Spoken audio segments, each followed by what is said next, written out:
Bueno, muchas gracias Luis Rey por acompañarme nuevamente en Argentina Productiva.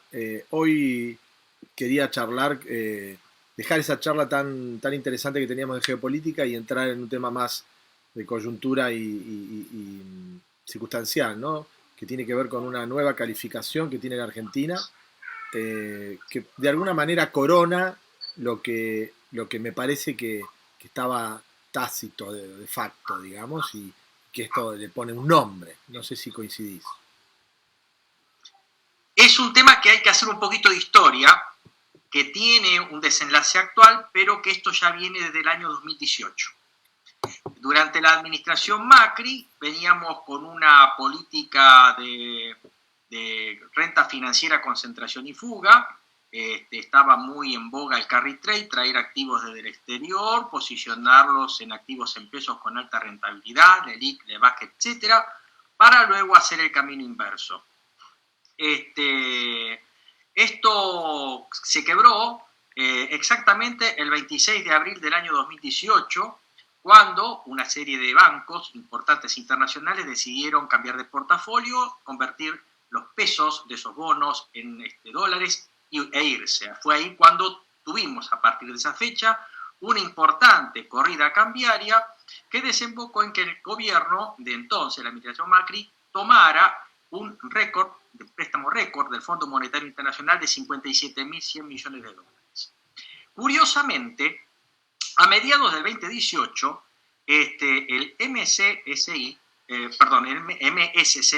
que significa Morgan Stanley Capital International, calificó a nuestro país de una manera bastante buena como mercado emergente.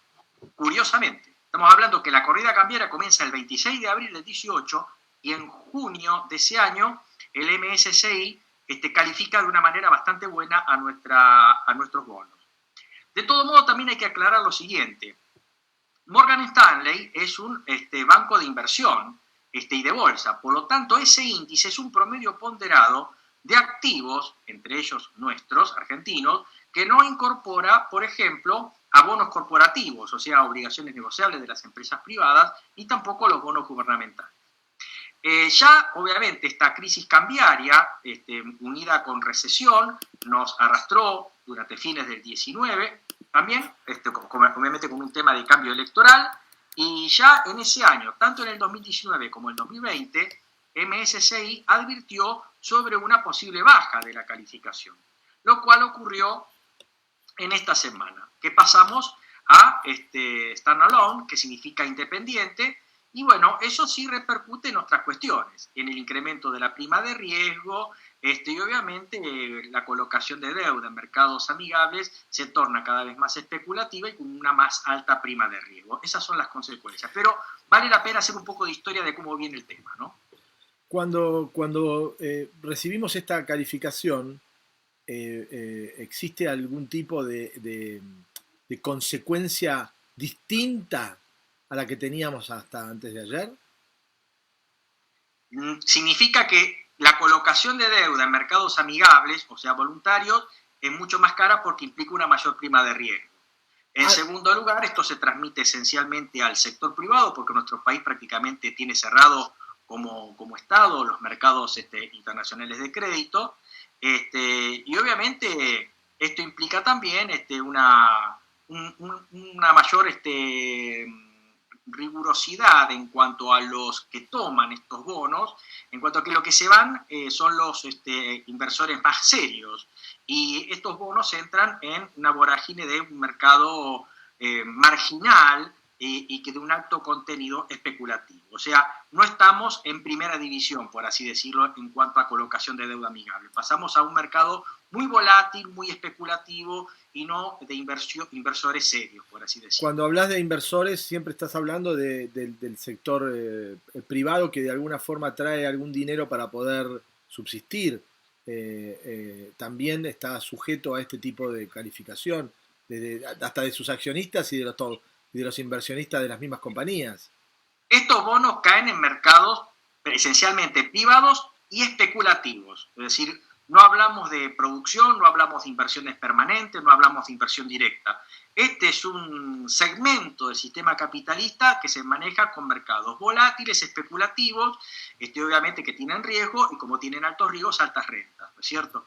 En estos segmentos no podemos hablar de inversiones productivas. ¿Cuál es la consecuencia? O sea, ¿cuáles son las condiciones que cambiaron para que hoy se tome esta decisión? Los argumentos que dan los que manejan estos índices es que el país no ha corregido del año 2018 hasta el presente los problemas de falta de movilidad de capitales fluidos. Es decir, lo que denuncian es que desde 2018 hasta el presente nuestro país ha impuesto y no ha sacado restricciones a la movilidad de capitales. Con lo cual, acá tenemos una doble responsabilidad. La responsabilidad de la administración anterior, que generó esta corrida cambiaria, que nos llevó a endeudarnos fuertemente con el fondo, generó una serie de planes de alto corte recesivo, después vino el cambio de gobierno, la pandemia, y este gobierno que tampoco logra demostrarle a los inversores del exterior un superávit fiscal sustentable tal que reincorpore solvencia fiscal a la economía argentina de cara al pago en tiempo y forma de las rentas y de las amortizaciones de la deuda que se ha reestructurado. Corregime si una forma de poder cambiar esta sensación podría ser presentar un plan sólido, aunque no lo cumplamos, pero por lo menos presentarlo. ¿Puede ser de alguna manera el reclamo que hacen estos organismos de que Argentina no tiene un plan económico presentado? Por ahí anda. El tema es que nuestro país carece desde hace mucho tiempo de un plan sustentable de crecimiento económico a largo plazo. Es decir, nuestro país tiene que hacer coincidir un plan económico de desarrollo a largo plazo, obviamente acompañado con políticas económicas sistémicas que acompañen ese plan. Una vez que se logre eso, nuestro país recuperará la solvencia fiscal y obviamente caerá la prima de riesgo, nuestro país volverá a ser recalificado a emergente o por ahí inversión elegible y obviamente la prima de riesgo hará reaparecer el capital de largo plazo y obviamente la prima de riesgo en nuestro país andará en los senderos de la primera división de los grandes inversores institucionales. Estoy refiriendo a los grandes inversores institucionales, estamos hablando de compañías aseguradoras, fondos de inversiones importantes de pensiones internacionales que eligen bonos con alta calificación, AAA, inversiones elegibles para ese tipo de cobertura, ¿no es cierto? Estamos hablando de las grandes compañías aseguradoras o los fondos de pensiones, ¿verdad? Por un lado, un plan, digamos, está claro. Y por otro lado, una presentación en sociedad internacional, política, de un consenso de los actores que pueden llegar a tomar la decisión del gobierno de la nación, consensuado, donde le den a los inversionistas internacionales y a los mismos argentinos que podrían llegar a intentar traer dinero del exterior para poder sacarle renta, ¿no? No es fácil ganar plata en el mundo. Argentina tiene un montón de condiciones. O sea, los primeros que deberían estar tentados en venir a ganar plata a Argentina serían los mismos argentinos, que están hundiendo sus vidas acá, pues, porque viven acá, ¿no? Los empresarios argentinos no manejan sus negocios desde el exterior y sus familias no viven en el exterior por ahora. Nuestro país, lamentablemente, lo que ha terminado, ha abandonado, es un modelo de crecimiento a largo plazo desarrollista e industrial. Y lamentablemente se ha embarcado en lo que nosotros llamamos una economía de casino, un modelo de concentración de renta financiera y fuga, en donde lo que se busca es una alta rentabilidad de corto plazo en pesos para pasarla en dólares y fugarla. Fugarla en el sentido de guardarla en el colchón o invertirla en el exterior en bonos gubernamentales, condominios, activos en el exterior. Eso es lo que hacen los del exterior, que vienen acá a timbiar al casino, convertir rápidamente altas rentabilidades en pesos, convertirlas en dólares e irse. que se llama comúnmente el carry trade, y también lo hacen nuestros sectores que tienen más alta capacidad de renta y ahorro, que lo que hacen generalmente es salirse del sistema tributario, evadir, concentrar riqueza y fugarla. Y lo que tenemos como resultado es que buena parte de la acumulación de activos de los argentinos están en el exterior, en bonos gubernamentales soberanos, en acciones, en bonos corporativos, en condominios en el exterior, etc. Argentina debe volver a un modelo de renta productiva, a un modelo de desarrollo, de capitalismo nacional, de industria nacional. Tenemos un mundo que está discutiendo las bases del capitalismo. Hay corrientes de culto, ¿no? En el caso nuestro, la que nos toca el catolicismo, donde el Santo Padre dice el capitalismo, o en definitiva, lo mismo que el capitalismo, que es la propiedad privada, es algo secundario, ¿no? Y eso de alguna forma le pega a la línea de flotación del sistema, porque sin propiedad privada es difícil construir capitalismo, ¿no? Pero es una discusión que me parece que merece un programa entero, ¿no? Sí, yo entiendo que el Santo Padre ha sido mal interpretado, en el sentido de que el mensaje va para los católicos. Y para los católicos, como tenemos una visión trascendente de la vida, obviamente cuando abandonamos esta vida material y terrena, todo lo que nos ha rodeado para servir y servirnos en lo material queda abandonado. Por lo tanto, creo que el Santo Padre se refería a que la visión trascendente del católico es o hace que todo lo material tenga un rasgo secundario, dada la trascendencia que en cada uno de nosotros los católicos tenemos en nuestro espíritu, ¿verdad? Lo que lamentablemente pasa es que el Santo Padre, todo lo que dice y llega a nuestro país se politiza, entonces se ha sacado del lugar, se ha tergiversado esa frase, se la ha descontextualizado y se la ha interpretado como que el Santo Padre no es amigo del sistema capitalista, de la propiedad privada, etcétera, etcétera, ¿verdad? Hoy en día es impensado concebir un modelo de desarrollo, de acumulación, tanto en lo personal como a nivel nacional, que no caiga en la propiedad privada, en el incentivo de incrementar ese capital y obviamente en el sistema de mercado como asignación eficiente de recursos. Bolilla 1 de la materia de economía, ¿no es cierto? No existe ningún país, salvo unos pocos, y a los pocos que han quedado no les va bien, Corea del Norte y Cuba, que tienen ese sistema. Pero fíjese que aún así China tiene una cúpula que es del Partido Comunista, pero la esencia del desarrollo chino es sobre la base de un sistema capitalista de propiedad privada y de mercado.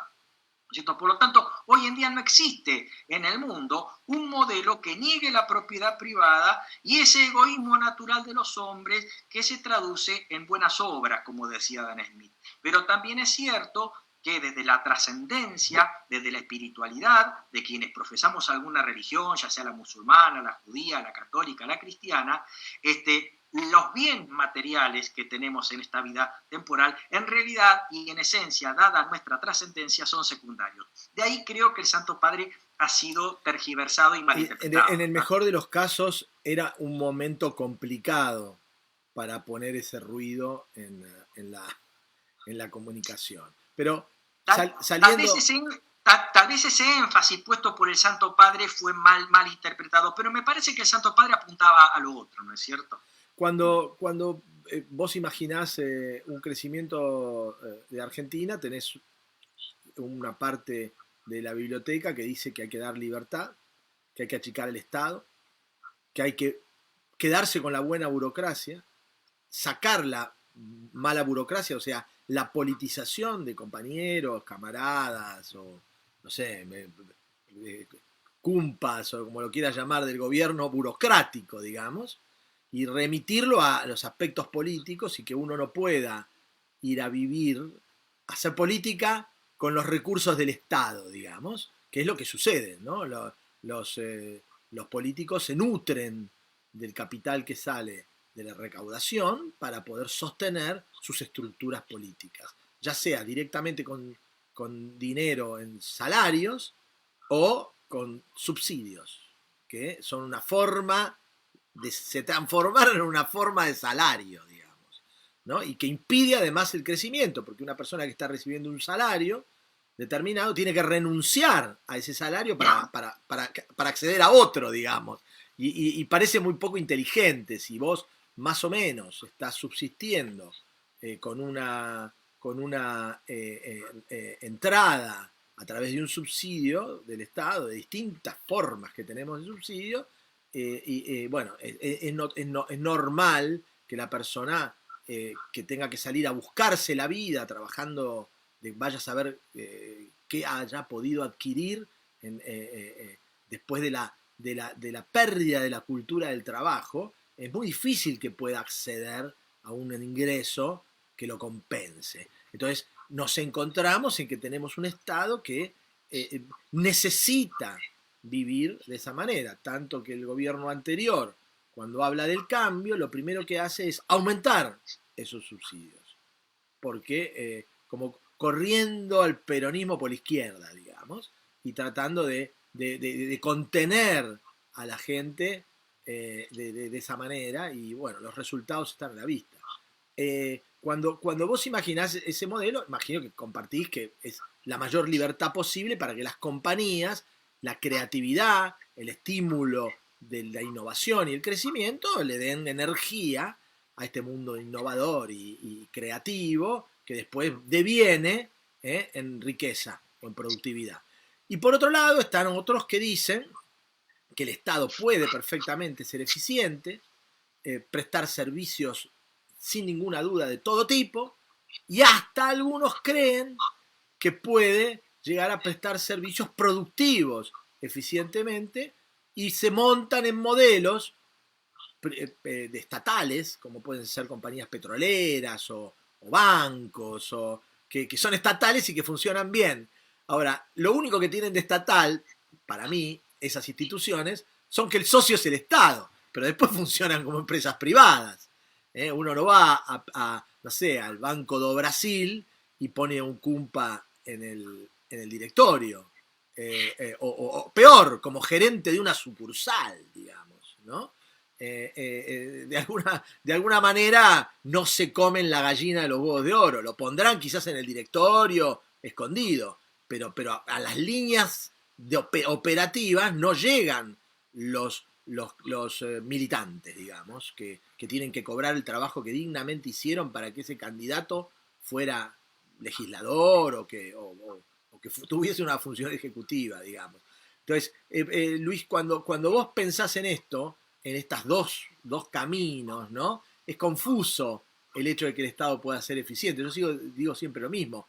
Francia tiene educación gratis porque el Estado fue eficiente educando, y tiene salud gratis entre comillas, porque la pagan todos los franceses, pero porque el Estado fue eficiente prestando servicios de salud, ¿no? Entonces, hay como una pretensión, ¿no? de que nosotros podríamos quizá tener un Estado eficiente, y da la sensación que estamos muy lejos de eso, ¿no? Pero es posible. Yo soy partidario del llamado modelo renano-nipón, ¿no es cierto?, en donde consideramos que a esta altura de los tiempos hablar de un Estado mínimo, como el que imaginaba Alberdi, seguridad, justicia, educación, defensa, actualmente está fuera de los tiempos. Aquel economista que proponga un Estado mínimo al mejor estilo de alberdiano, seguridad, justicia, educación y defensa, me parece que atrasa 200 años. No cabe duda que las actividades del Estado han llegado muchas para quedarse, la seguridad social, el sistema de obras sociales, que se complementa también a los viejos hospitales de colectividad en nuestro país, los sistemas jubilatorios, los mercados que muchas veces ya no funcionan como estudiamos en los libros de microeconomía de competencias perfectas, generan colusión, generan problemas de rupturas. Por ejemplo, en el caso de las transnacionales, todo lo que es investigación, desarrollo y patentamiento se dan en las matrices. Las filiales simplemente reciben la tecnología más atrasada. Lo que hace falta en realidad es buscar un sistema capitalista que a través de la buena articulación de las políticas del Estado y de los particulares generen modelos de desarrollo y de capitalismo nacional como el que proponemos.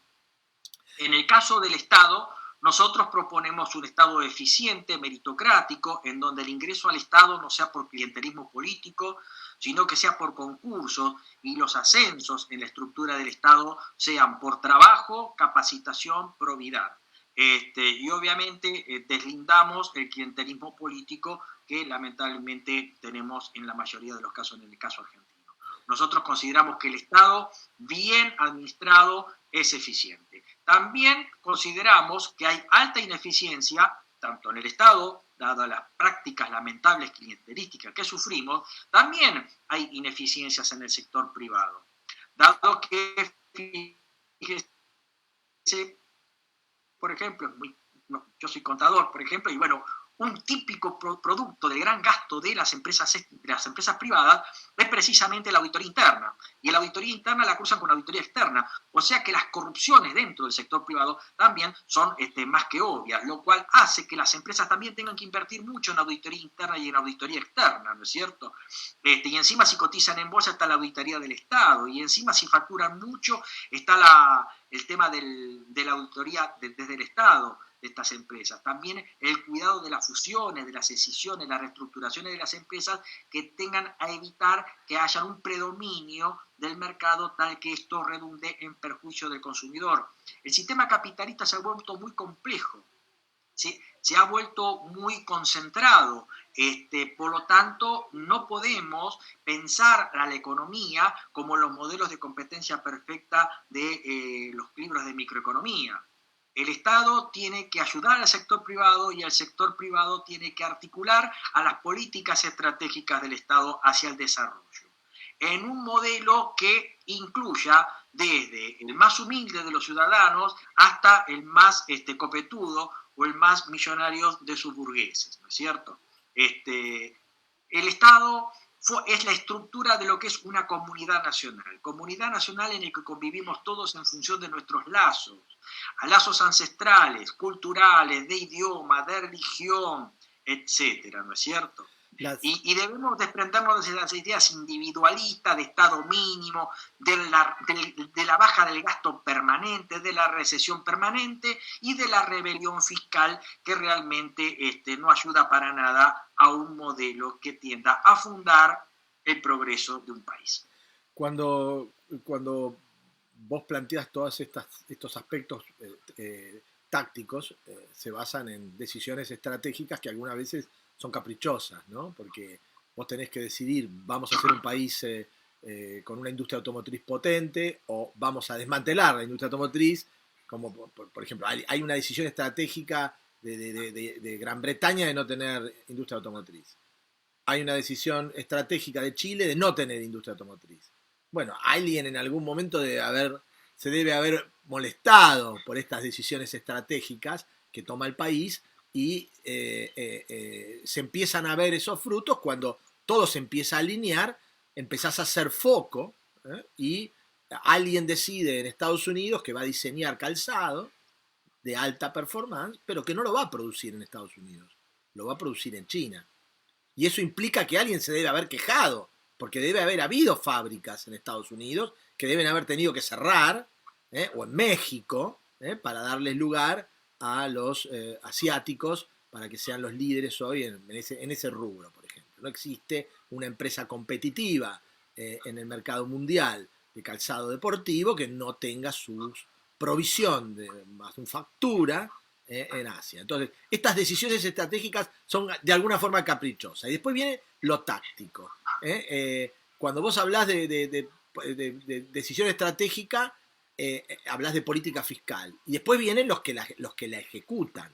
Entonces, si vos decís, voy a ser un país donde vamos a montar todo nuestro peso sobre el impuesto a las ganancias, no sé, Estados Unidos, que se va pagando 90% de impuesto a las ganancias, y bajamos el peso en los demás tributos. Entonces, eso es una decisión estratégica que después alguien ejecuta, ¿no? Entonces, ese diseño estratégico del país, en nuestro país, no solo se hace en el Ejecutivo, la mayor parte de estas cosas, por alguna forma o por otra, terminan pasando por el legislativo. Por un montón de factores, hasta por el presupuesto.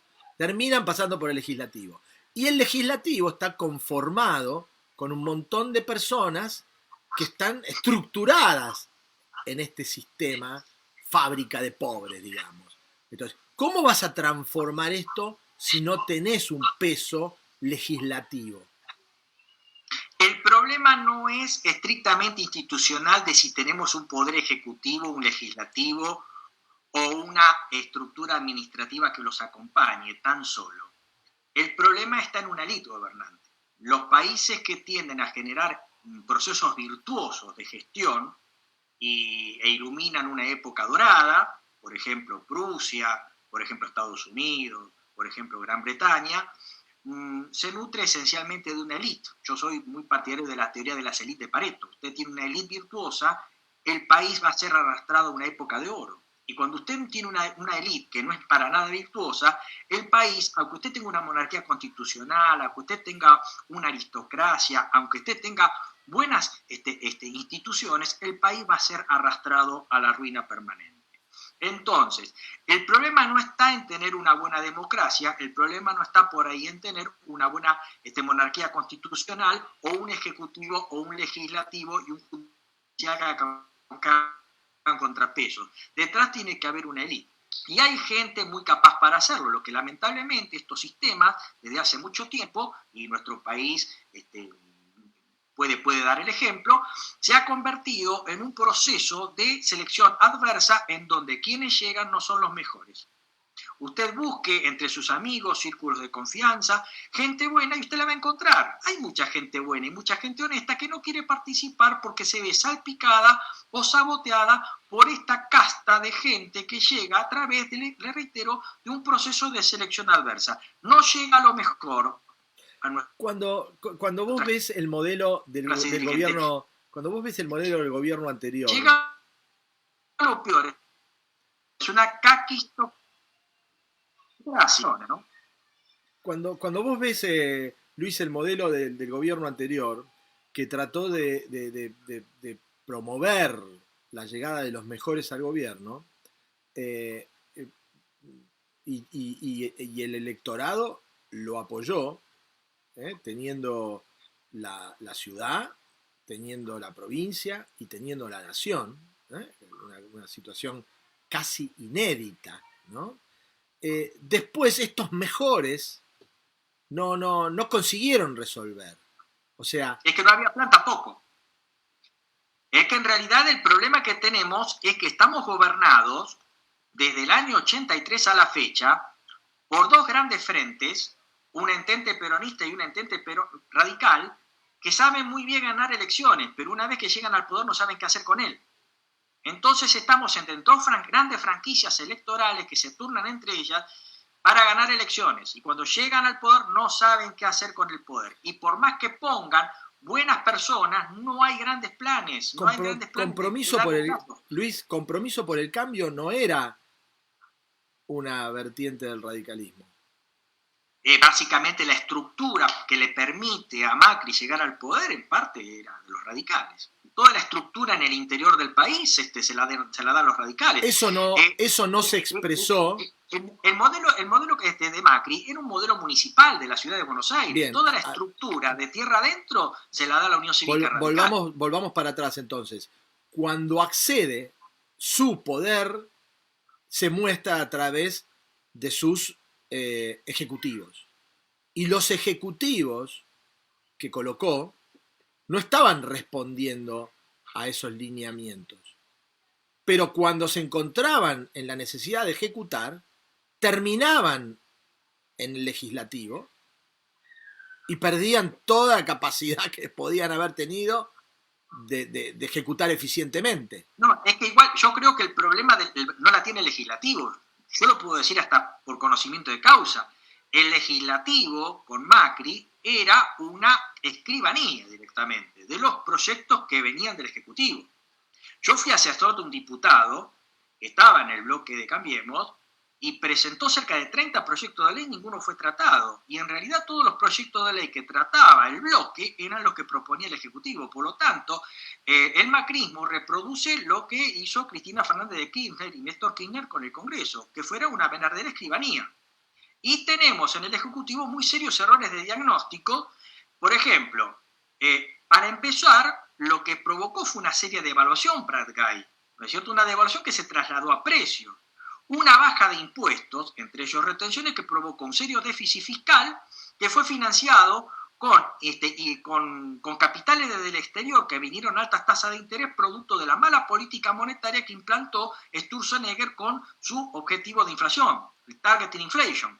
O sea que generó una política macroeconómica de endeudamiento que provocó, reitero, en el año 2018 una política especulativa y de renta financiera concentrada y fuga que nos llevara al mayor préstamo que tuvimos con el Fondo Monetario Internacional y cuyas consecuencias actualmente estamos sufriendo. ¿Cuáles son los objetivos? La gestión de Macri fue una gestión también de coyuntura, fue una gestión espasmódica y que no hace otra cosa más que reeditar lo que nosotros llamamos economía de casino, una economía de concentración de renta financiera y fuga, que también la está teniendo este gobierno, ojo también. Entonces, si todo termina de la misma manera y la fórmula que apliques termina expresándose de esta forma, ¿qué es lo que pasa? Es que lamentablemente los argentinos no nos atrevemos a cambiar y permanentemente estamos eligiendo entre Frankenstein y el monstruo de la laguna. Entre dos franquicias, entre dos frentes electorales que en definitiva nos hacen avanzar hacia una mayor decadencia. Lo que tenemos que hacer es buscar una alternativa, algo realmente que cambie. Y hasta el momento tenemos una gran carencia en el centro, tenemos una Corea del Norte, una Corea del Sur, pero no tenemos una Corea del Centro o un líder que se haga cargo de esa gran masa de insatisfechos que hay en el país, ¿no es cierto? Estamos a la espera. Yo soy una persona muy optimista y gente con ganas de hacer cosas, gente capaz, gente honesta, gente proba, hay de sobra. Lo que hay que volver a que el sistema electoral tenga la aptitud de seleccionar a los mejores de su sociedad, a los más estudiosos, a los más prórogos, a los más capaces. Este sistema, como dice el economista Akerlof, Premio Nobel de Economía del 2001, se ha convertido en un proceso de selección adversa. No elegimos a los mejores, elegimos a los peores. ¿Cómo haces para que esto cambie si desde el 83 para acá sigue siendo exactamente igual? Para no volver para atrás, ¿no? Para no entrar para atrás. Pero desde que viene la democracia estamos en este laberinto sin salida. En primer lugar, lo que Argentina tiene que hacer es cambiar su sistema electoral. Tratar de que quien llegue a una banca sea el mejor. Por lo tanto, hay que ir a un sistema de lista incompleta. ¿Pero cómo vas a cambiar eso sin el poder legislativo? Es que el poder legislativo también se tiene que sanear. No tienen que ir más listas sábanas. ¿Cómo vas a hacer eso si no tenés... de los partidos políticos? Hoy constituir un partido político es lo más difícil que hay. ¿Cómo vas a hacer ese cambio si no tenés la posibilidad de ingresar? Porque no tenés mayoría. No, el tema es, los partidos políticos, lamentablemente, si usted quiere hacer política actualmente en este país, es imposible que usted pueda hacer un partido político, es muy difícil hacerlo. Por lo tanto, tiene que caer en los que están. Y los que están burocratizados en puestos en los que generalmente no están los mejores. ¿Cómo Por lo tanto, lo que hay que son dos cosas lo que hay que tratar de hacer. En lo económico, tratar de concentrar políticas de largo plazo. Cosa que los cambios de gobierno no generen cambios o volantazos en las políticas, en los grandes lineamientos de la política de los países. Y en segundo lugar, tratar de asentar un énfasis electoral para seleccionar a lo mejor de su sociedad. ¿Pero cómo vas a hacer eso, Luis? ¿Cómo haces eso si el que decide hoy es el legislador que está? En algún momento el sistema se tiene que cambiar y se tiene que sanear. ¿Cómo? Reitero, ¿Quién hay va? gente que tiene que involucrarse. ¿Quién va a renunciar? ¿De qué van a vivir? Bueno, el sistema en algún momento se tiene que sanear. O por sí, o algo tiene que colapsar o eclosionar. Nosotros llegamos en un montón de circunstancias, desde el 83 hasta hoy, a episodios de estas características. Y nunca se resolvió nada. Es cierto, pero también es cierto que muchas veces las sociedades cambian por dos vías. Eso generalmente se lo digo a los alumnos. Esta primera no es muy potable, que es un largo, lento y paciente proceso educativo. Y el otro, que sí le tengo fe, es un proceso de eclosión o colapso. Muchas veces las sociedades aprenden a partir de los colapsos. Luis, yo los escucho a todos hablar y me siento como un televidente, digamos, ¿no? Cuando hablan de transformación, siempre terminan en una transformación que se sucede en el Congreso. Y al Congreso no lo podés cambiar porque el sistema no te lo permite. Si los partidos políticos no tienen espacio, porque son el problema del país. Y forman parte del proceso de selección adversa. ¿Cómo haces? Pero aún así, si usted llega con una fuerza electoral, con una fuerte impronta política para, por lo menos, trazar a largo plazo un par de planes para concertarlos con la oposición, de hecho se hizo. La Constitución del 94 fue un proceso que tiene una sólida edificación política a partir del consenso. No fue la Constitución de 1949 en donde solamente estuvieron los peronistas. En la Constitución el proyecto del 94 estuvieron los dos, que eran de mayorías radicales y peronistas. La Constitución, de largo plazo, la Constitución del 94. En lo económico. Una vez eso, si usted tiene un poder ejecutivo que tienda a generar esos cambios hacia el legislativo, abriendo el tema de listas incompletas, uninominales, tratando de que al Congreso lentamente vayan afluyendo lo mejor que tiene la sociedad, la economía y la política van a comenzar a darle respuestas a la sociedad. Cuando vos accedes de alguna manera, con un sello de goma, o con lo que fuera, al poder, o con trabajo, o con alianzas, te sentás en el poder, conseguís que la gente te dé el voto de confianza, y después entras en esta máquina que te vuelve a meter en este pantano. Porque se vive del pantano. Porque viven del pantano, porque comen del pantano, porque no saben ir a comer a otro lado, porque no tienen opción. El sindicalismo quiere seguir como está. Los empresarios quieren seguir viviendo del Estado. Los políticos quieren seguir colonizando de alguna manera el Estado para poder tener una forma de vida, hacer de la política una forma de vida, y no como legisladores, como todo, como lo que venga, como secretario de Estado, como directores, como lo que sea, porque necesitan ir a cobrar de alguna forma. De hecho, hay gente que desde el año 1983 está trabajando. De hecho, el derecho romano nos daba una interesante enseñanza, es decir, cuando uno ocupaba una magistratura, había determinada época en que había que dejar todo cargo.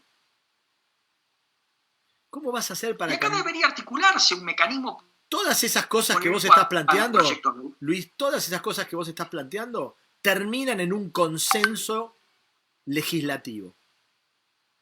¿Cómo lo vas a hacer si ahí justamente se entra cuando vos sos más de lo mismo? No, porque existe gente que por ahí tiene capacidad de cambio y puede imponer los cambios. ¿Cómo?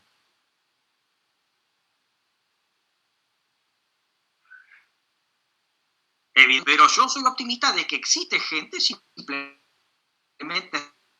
recorrer el lugar en donde uno se desenvuelve normalmente para encontrar gente capaz y honesta. Yo trabajé 10 años. Porque si uno entra en el miedo y en la apatía general, en parte también está dejando que estas cuestiones no cambien nunca, ¿verdad? Yo trabajé más de 10 años con una persona que venía del sector agropecuario, más que nada de la representación gremial, además de ser productor, pero fundamentalmente representaba el sector. Trabajé más de 10 años con Guillermo Achurrón y él dejó todo su esfuerzo para tratar de conseguir un proceso de transformación y nunca movió el amperímetro. Y llegó a tener 12 legisladores. Sin embargo, la propuesta. Sin embargo, usted fíjese qué interesante.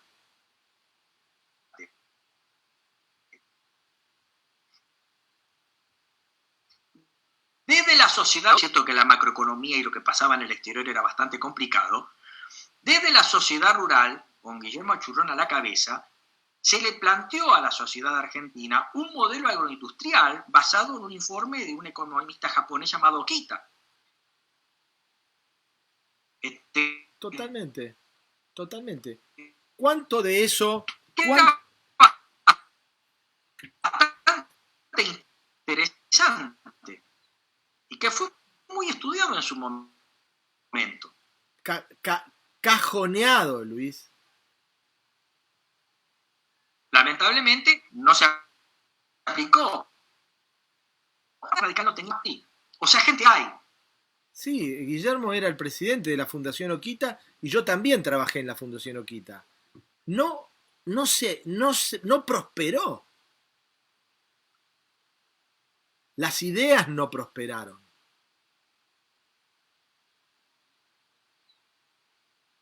Y era un muy buen plan económico.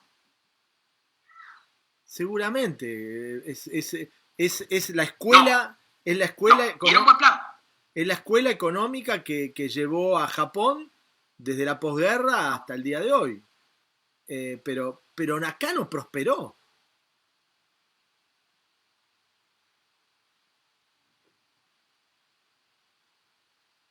Pero el plan era bueno. Sí, totalmente, pero no prosperó. Lamentablemente. Sesgado a mi gusto, pero bueno. Bueno, un modelo industrial haya generado la posibilidad de producir productos con valor agregado y alta elasticidad de ingreso. Y en parte sobreponernos a esa